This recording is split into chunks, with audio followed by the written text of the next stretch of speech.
करा हा ए lattice point आहे आणि आपल्याला जर या बी पर्यंत जायचं असेल तर आपल्याला आधी काय करावं लागेल, इथून हे सपोज करा हा एक्स आहे, वाय आहे. आधी आपल्याला ए टू एक्स जावं लागेल, एक्स टू वाय जावं लागेल, त्यानंतर मग वाय टू बी.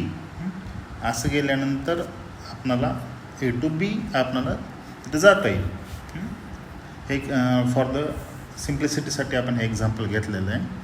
त्यामुळं ट्रान्सलेशन वेक्टरचं कामच काय आहे, तर ए टू बी जाण्यासाठी आपल्याला एक स्पेसिफिक टाईपचा वेक्टर लागतो, त्याला आपण ट्रान्सलेशन वेक्टर म्हणतो. आणि हे जे काही ए टू एक्स सपोज करा ए आहे, एक्स टू वाय हे ए आहे, वाय टू बी सपोज करा बी आहे.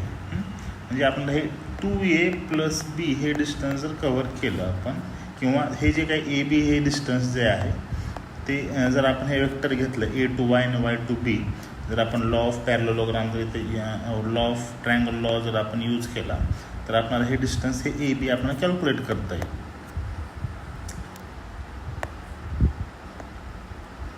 तर ते आपल्याला कॅल्क्युलेट करता येईल. म्हणजे translation vector A B C हे आपण काय आहेत, हे त्या वेक्टरचं डिस्टन्स आहे. म्हणजे आपण ए बी सीच्या फॉर्ममध्ये ते डिनोट करू शकतो. म्हणजे सपोज करा आरपासून जर आपल्याला आर डॅशपर्यंत जायचं असेल तर आपल्याला आर डॅशची व्हॅल्यू काय करावं लागेल, आर प्लस ह्या ट्रान्सलेशन वेक्टर टीच्या इक्वल्स टू आपल्याला तिथं घ्यावी लागेल. म्हणजेच आणि हे ट्रान्सलेशन वेक्टर टी आपण कसं डिनोट करू शकतो, तर हे n1a plus n2b plus n3c. आणि हे n1 n2 हे इंटिजर्स आहेत. म्हणजे जर आपण ए बी सी हे काय आहेत, ट्रान्सलेशन आहेत. म्हणजे जर एक्स डायरेक्शनला जर आपण ट्रान्सलेशन केलं तर आपण इथं ए सपोज केलेलं आहे, वाय डायरेक्शनला जर ट्रान्सलेशन केलं तर बी सपोज केलेलं आहे, झेड डायरेक्शनला जर ट्रान्सलेशन केलं तर आपण सी सपोज केलेलं आहे. मग ते असे हे ट्रान्सलेशन आहेत. आणि n1 n2 n3 इंटिजर्स आहेत. म्हणजे how many times translation takes place. त्यामुळं आपण हे इथं या ट्रान्सलेशन टीसाठी हा फॉर्म्युला आपण इथं सपोज केलेला आहे. त्यामुळं आपलं आर डॅश व्हॅल्यू काय येईल, मग R plus n1a plus n2b plus n3c. This is the required formula for translation vector. Translation vector हे लॅटिस पॉईंट डिनोट करण्यासाठी किंवा एका लॅटिस पॉईंटपासून दुसऱ्या लॅटिस पॉईंटकडे आपण जाण्यासाठी, किंवा ॲनालॉगस आर डिस्टन्सवरला लॅटिस पॉईंट आर डॅशच्या फॉर्ममध्ये आपल्याला डिनोट करायचा असेल तर त्यासाठी आपण एक स्पेसिफिक टाईपचा वेक्टर यूज करतो, त्यालाच आपण ट्रान्सलेशन वेक्टर म्हणतो.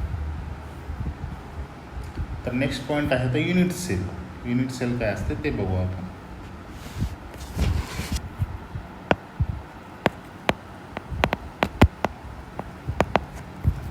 तर the smallest building block of crystal structure, यालाच आपण युनिट सेल म्हणतो. म्हणजे आतापर्यंत आपण काय बघितलं की लॅटिस पॉईंट्स हे इमॅजिनरी लॅटिस पॉईंट अरेंज असतात आणि त्यावर जर आपण बेसिस ठेवलं तर आपलं क्रिस्टल स्ट्रक्चर तयार होतं. म्हणजे लॅटिस अरेंजमेंट किंवा ॲटमची किंवा ग्रुप ऑफ ॲटम जसं पिरियोडिक रिपिटेशन असतं ते. मग जर आपल्याला आता हे इमॅजिनरी पार्ट आहे, जर स्पेसिफिकली जर आपल्याला क्रिस्टलची स्टडी करायची असेल तर तिथं हे लॅटिस पॉईंट एका विशिष्ट व्हॉल्यूममध्ये अरेंज झालेले असतात, त्यालाच आपण युनिट सेल म्हणतो. तर हे युनिट सेल म्हणजे काय असतं बघा, smallest, it is a smallest building block of crystal structure. Smallest building block of crystal structure is known as unit cell. तर द युनिट सेलचे एक दोन टाईप्स असतात. एक असतं प्रायमरी युनिट सेल आणि दुसरं एक secondary unit cell. Sorry, unit cell have two types, that is primitive unit cell आणि नॉन प्रिमिटिव्ह युनिट सेल.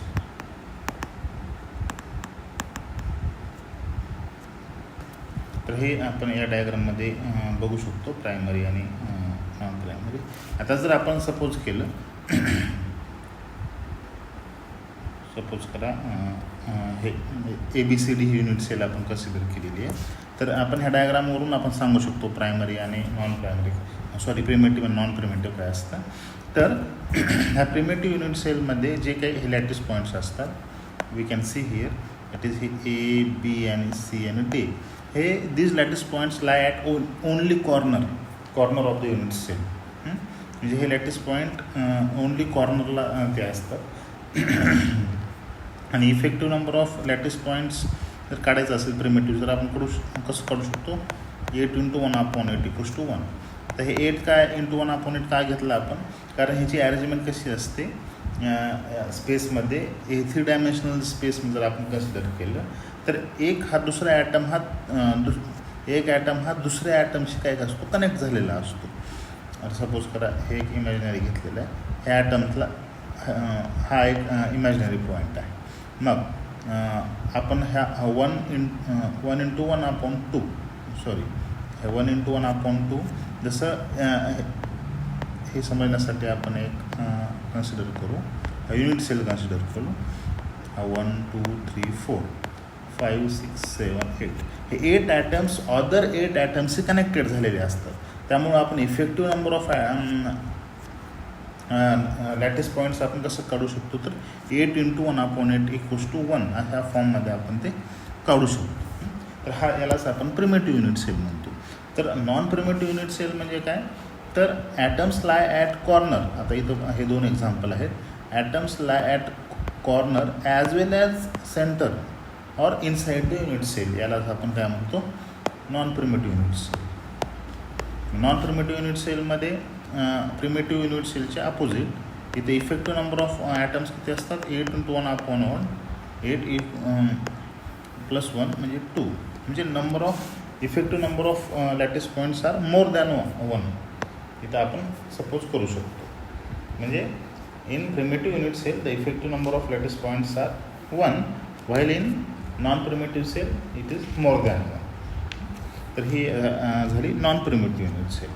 तर विग्नर सेल काय असते, तर ही एक specific type of unit cell आहे, आपण डायग्राममध्ये बघू शकतो. तर हे Wigner cell is a special primitive cell. एक स्पेशल इथं आपण याला हेडिंग देऊ, विग्नर सेल्स युनिट सेल. या डायग्राममध्ये आपण पाहू शकतो. आता हे एक special type of unit cell आहे, which constructed by using nearest lattice points. Nearest lattice पॉईंटला कनेक्ट करून हे आपण इथं काढू शकतो. तर टू कन्स्ट्रक्ट युनिट सेल काही रूल्स आहेत बघा. ते पहिला रूल्स काय आहे, चूज अ लॅटिस पॉईंट्स. एक लॅटिस पॉईंट आपल्याला चूज करायचं आहे. चूज लॅटिस पॉईंट आणि त्याला कनेक्ट करायचं आहे, connect to all neighbouring points.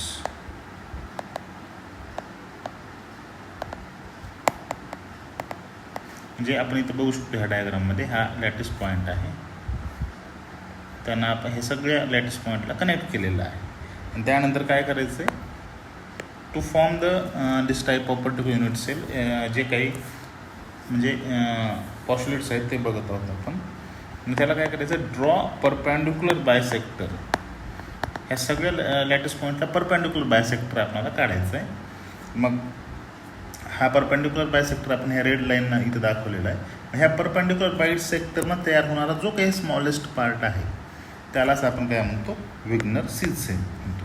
Then smallest volume enclosed by this by the normal, this normal is known as Wigner सीज unit cell. ह्याचं व्हॉल्यूम काढण्यासाठी फॉर्म्युला आहे, Wigner cell equals to mod of A dot b cross. जे काही vectors आहेत याचं जर आपण व्हॉल्यूम काढायचं असेल या विग्नर सीज सेलचं, तर त्यासाठी हा फॉर्म्युला आहे.